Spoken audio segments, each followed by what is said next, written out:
ગટરમાંથી મળ્યા માનવ અંગો, લાકડા કાપવાની કરવતથી કર્યા 9 ટુકડા, ગળું કાપી ગટરમાં ફેંક્યું, ઠંડા કલેજે મિત્રને વેતરી નાખ્યો. ભરૂચમાં અંડરગ્રાઉન્ડ ડ્રેનેજ લાઇનમાંથી પહેલા મળ્યો માથાનો ભાગ, પછી કમરનો ભાગ, તેના પછી 2 હાથ અને ચોથા દિવસે ધડ મળી આવતા ગામમાં ચકચાર મચી જવા પામી હતી. સ્થાનિક પોલીસ અને એલસીબીની ટીમે માનવ અંગો મળવા મુદ્દે મૃતકની ઓળખ કરતા તેના હાથ પર સચિન નામનું ટેટુ અને મોઢામાં ઓપરેશન કરાવી દાંત ફિટ કરાવ્યા હોવાની જાણ થતાં મૃતક સચિન ચૌહાણ હોવાનું અને ભરૂચ શ્રવણ ચોકડી નજીક વેદાંત સોસાયટીમાં રહેતો હોવાની ઓળખ થઈ હતી. તેની હત્યા તેના જ મિત્ર શૈલેન્દ્રસિંહ ચૌહાણે કરી હોવાનું પ્રાથમિક દ્રષ્ટિએ સામે આવતા આખરે આરોપીની ધરપકડ કરવામાં આવી હતી. ભરૂચ શહેરના ભોલાવ જીઆઈડીસી વિસ્તારમાં આજથી 3 દિવસ અગાઉ એક ઈસમનું માથું કપાયેલી હાલતમાં ગટરમાંથી મળી આવેલું. આ બાબતે ગંભીરતા દાખવી જિલ્લા પોલીસ વડાએ આ જે મરણ જનાર ઈસમ છે એની તાત્કાલિક ધોરણે ઓળખ કરવા માટે અને બીજા એના શરીરના અંગો આજુબાજુમાં કોઈ જગ્યાએ બીજે ક્યાંય નાખવામાં આવેલા છે કે કેમ એ દિશામાં તાત્કાલિક તપાસ કરવા માટે અને આનું મૃતકનું ઓળખ કરી એનું કોણે ખૂન કરેલું છે એ દિશામાં તાત્કાલિક ધોરણે તપાસ કરવા માટે તમામ દિશાઓમાં તપાસ કરવા માટે જુદી જુદી પોલીસની ટીમો બનાવવામાં આવેલી અને એલસીબીની ટીમને પણ આ દિશામાં ઊંડાણપૂર્વક તપાસ કરવા માટે જિલ્લા પોલીસ વડાએ સૂચના કરેલી. એ સંબંધમાં ભરૂચ શહેર સી ડિવિઝન પોલીસ સ્ટેશનમાં સૌપ્રથમ મૃતકની ઓળખ થતાં એ બાબતમાં અને એના એક મિત્ર કે જે શૈલેન્દ્ર ચૌહાણ છે એણે આને મારી નાખેલો હોય એવું પ્રાથમિક દ્રષ્ટિએ કેટલાક પુરાવા મળતા ભરૂચ શહેર સી ડિવિઝન પોલીસ સ્ટેશનમાં ખૂનનો ગુનો દાખલ કરવામાં આવેલો. આ શૈલેન્દ્રસિંહ ચૌહાણની તપાસ કરતાં એ ભાગી ગયેલો હોવાનું જણાવેલું. ત્યારબાદ આ એલસીબીની ટીમ દ્વારા એને છેક યુપીથી શોધી કાઢીને આજે એની ધરપકડ શૈલેન્દ્રસિંહની કરવામાં આવેલી છે ગુનાના કામે. હવે આ શૈલેન્દ્રસિંહને આ ગુનો કરવા માટેનું કારણ પૂછતા એને પ્રાથમિક પૂછપરછમાં એવું જણાવેલું છે કે આ મૃતક છે એ સચિન ચૌહાણ અને આ શૈલેન્દ્રસિંહ જે આરોપી છે એ પહેલેથી જ મિત્રો હતા.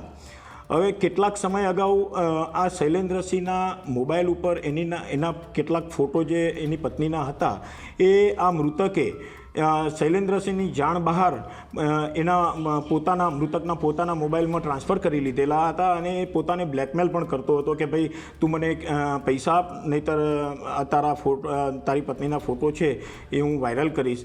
એટલે આ શૈલેન્દ્રસિંહ પરમાર સચિન પોતાનો મિત્ર છે અને જો એને હાલ ધમકી આપીને કે બીજી રીતે નહીં કઢાવી શકે એવું પોતાને લાગતા એને એની મિત્રતા જાળવી રાખેલી અને એવું વિચારેલું કે કોઈ વાર મોકો મળશે એટલે એનો પાસેથી આ મોબાઈલ મેળવીને મારા ફોટો મારી પત્નીના ફોટો જે આ સચિનના મોબાઈલમાં છે એ હું ડિલીટ કરી નાખીશ એમ કરીને બંનેને મિત્રભાવ ચાલુ રાખેલો. તો ગઈ 24 માર્ચે શૈલેન્દ્રસિંહની પત્ની પણ એના વતનમાં ગયેલી હોય છે. તે વખતે આ શૈલેન્દ્રસિંહ અને આ જે મૃતક છે સચિન ચૌહાણ એણે શૈલેન્દ્રસિંહના ઘરે જમવાનો એનો પ્રોગ્રામ બનાવેલો. તો બંને 24 તારીખે રાત્રે જમીને શૈલેન્દ્રસિંહના ઘરમાં જ સૂઈ ગયેલા. એ દરમિયાન શૈલેન્દ્રસિંહે આનો મૃતકનો ફોન ચેક કરવાનું ચાલુ કરેલું અને મૃતકને ખબર પડતા કે પોતાનો મોબાઈલ કેમ ચેક કરે છે એવી બંને વચ્ચે બોલાચાલી થયેલી. તો શૈલેન્દ્રસિંહે કહેલું કે ભાઈ મારી પત્નીના ફોટો છે, ચલ મને બતાવીને અત્યારે તું ડિલીટ કરી દે. એ બાબતમાં બોલાચાલી બંને વચ્ચે થયેલી અને બોલાચાલી ઉગ્ર સ્વરૂપે જતાં ત્યાં એક જે છરી પોતાના ઘરમાં પડેલી હતી એ શૈલેન્દ્રસિંહે લઈને સૌપ્રથમ આ સચિનના ગળાના ભાગે મારી દીધેલી. ત્યારબાદ થોડો જીવતો હોય એટલે ફરીથી બીજો ઘા એને ગળાના ભાગે કરી એનું મોત નિપજાવી કાઢેલું. ત્યારબાદ એ પોતાના ઘરમાં જે સચિનની ડેડ બોડી આખો દિવસ રહેવા દીધેલી અને 25 તારીખની રાતના સમયે અને 26 તારીખનો સવારના સમયના વચ્ચેના ગાળા દરમિયાન આને શૈલેન્દ્રસિંહે આની ડેડ બોડીના 9 ટુકડામાં ભાગ પાડેલા અને એ 9 ટુકડા જુદી જુદી જગ્યાએ એને 3 દિવસના જુદા જુદા સમયગાળા દરમિયાન રાત્રિના સમયે નાખી આવેલો એક પોલિથીનની અલગ અલગ બેગોમાં, એવું પોતાની હાલ એની પ્રાથમિક પૂછપરછમાં શૈલેન્દ્રએ જણાવેલું છે. જે એના જે ટુકડા કર્યા મૃતકના શૈલેન્દ્રએ, આરોપીએ, એ ટુકડા એને જુદા જુદા સમયે રાત્રિના સમયે જુદી જુદી જગ્યાએ નાખવા જતો હતો. તે દરમિયાન એક વખતે એણે એક મહિલાનું પોતાની ઓળખ છતી ના થાય એ હેતુસર એક વખતે મહિલાનું ગાઉન પહેરીને એ પોતાની એક્ટિવા મોપેડ જે છે એના ઉપર બેસીને મોઢા ઉપર દુપટ્ટો બાંધીને પણ નાખ્યાયેલો હોવાનું એને જણાવેલું છે. આ વસ્તુ કરવા માટે એને જ્યારે એનું ખૂન કરી નાખેલું હતું એટલે શરીરના ટુકડા કરવા માટે એણે ભરૂચમાં એક જગ્યાએથી જે આરી કહેવાય કે લોખંડની જે આરી આવે છે લાકડું કાપવાની, એ ટાઈપની આરી પણ પોતે ખરીદી હોવાનું જણાવેલું છે.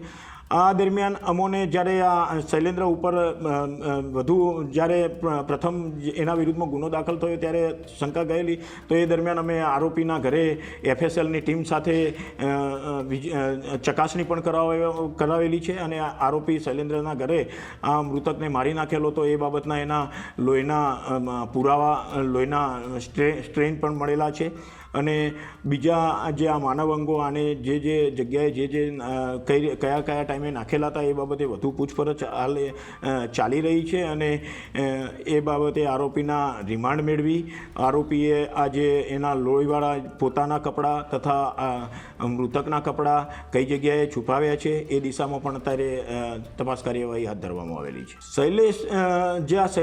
આરોપી શૈલેન્દ્ર છે એ દહેજની એક ગ્લેનમાર્ક ફાર્માસ્યુટિકલ્સ નામની કંપનીમાં શિફ્ટ પ્રોજેક્ટ ઇન્ચાર્જ તરીકે પ્રોડક્શન વિભાગમાં નોકરી કરે છે અને આટલું બધું ઘાતકીપણું એને બતાવવા માટે એને પ્રથમ પૂછતા તો એ એવું જ કહે છે કે ભાઈ એની પત્નીના ફોટો આ મૃતક પાસે હતા અને એને બ્લેકમેલ કરતો હતો અને એને ડિલીટ કરવાનું કહેતો હતો વારે ઘડીએ, છતાં ડિલીટ નહોતો કરતો અને એના જ કારણે એને મોતને ઘાટ ઉતારેલો હોવાનું જણાવે છે.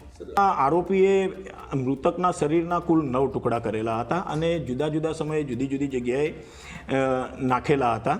આરોપીએ મૃતકની ઓળખ ના થાય એના માટે પણ પૂરતી તકેદારી રાખેલી હતી, પરંતુ આ મૃતકના હાથ ઉપર જે એક છૂંદણું છૂંદાવેલું હતું અને મૃતકે ભૂતકાળમાં દાંતની ટ્રીટમેન્ટ પણ કરાવેલી હતી. ખાસ કરીને આ 2 ચિહ્નોના આધારે મૃતકની એક તો ઓળખ થયેલી છે અમને. બીજું, આરોપી ખૂબ ચાલાક છે. આરોપીએ આ બાબતમાં પોલીસ બીજી જગ્યાએ ડાયવર્ટ થાય તપાસમાં એના માટે પણ પૂરતા પ્રયત્નો કર્યા છે. જેમ કે આ મૃતકને આરોપીએ મારી નાખ્યા બાદ મૃતકનો મોબાઈલ પણ આરોપીએ પોતાની પાસે રાખ્યો હતો અને એમાંથી એ મૃતકના પરિવાર ઉપર જુદા જુદા સમયે મેસેજીસ પણ એવા કરતો હતો કે ભાઈ મેરે સે ગલતી હો ગયા છે, મેરે સે ખૂન હો ગયા છે. એ મતલબ મૃતકના ઘરવાળાને એવું લાગે કે ભાઈ સચિન જીવે છે અને સચિનથી કંઈ ભૂલ થઈ ગયેલી છે. અને બીજું, આ મૃતક પાસેથી એને ATM કાર્ડ પણ લઈ લીધેલું હતું અને જેનો પાસવર્ડ પણ આ આરોપી જાણતો હતો. તો પોલીસ તપાસ ડાયવર્ટ થાય એટલા માટે એણે ATM કાર્ડ મૃતકનું હતું એ બિનવારસી ટ્રેનમાં મૂકી દીધું હતું અને કવર ઉપર એનો પાસવર્ડ પણ લખી દીધેલો હતો. એટલે કોઈ બીજી જગ્યાએથી એ પૈસા વિડ્રોલ થાય તો પોલીસની તપાસ બીજી જગ્યાએ ડાયવર્ટ થાય એવા પણ પ્રયત્નો આરોપી દ્વારા કરવામાં આવેલા છે. એટલે હાલની પ્રાથમિક પૂછપરછમાં આરોપીએ આ રીતની હકીકત જણાવેલી છે. વધુ પૂછપરછ કરવા માટે આરોપીના રિમાન્ડ મેળવીને આગળની કાર્યવાહી તપાસ હાથ ધરાવનાર છે.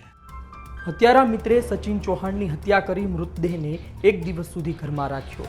ત્યારબાદ મૃતદેહનો નિકાલ કેવી રીતે કરવો એ મૂંઝવણમાં શૈલેન્દ્રસિંહ ચૌહાણે એક દુકાન પરથી લાકડા કાપવાની કરવત ખરીદી હતી અને તે કરવતથી સચિન ચૌહાણના મૃતદેહના 9 ટુકડા કરી પોલિથીનની થેલીમાં પેક કરી અલગ અલગ દિવસે રાત્રિના સમયે સ્ત્રીના વેશમાં નીકળી કોઈને પણ શંકા ન જાય તે પ્રકારે ગટરમાં ફેંક્યા હતા. પોલીસે આરોપીની ધરપકડ કરી તેની સામે કાયદેસર કાર્યવાહી હાથ ધરી છે. સંવાદદાતા વિકી જોશીનો અહેવાલ, ગુજરાત તક, ભરૂચ.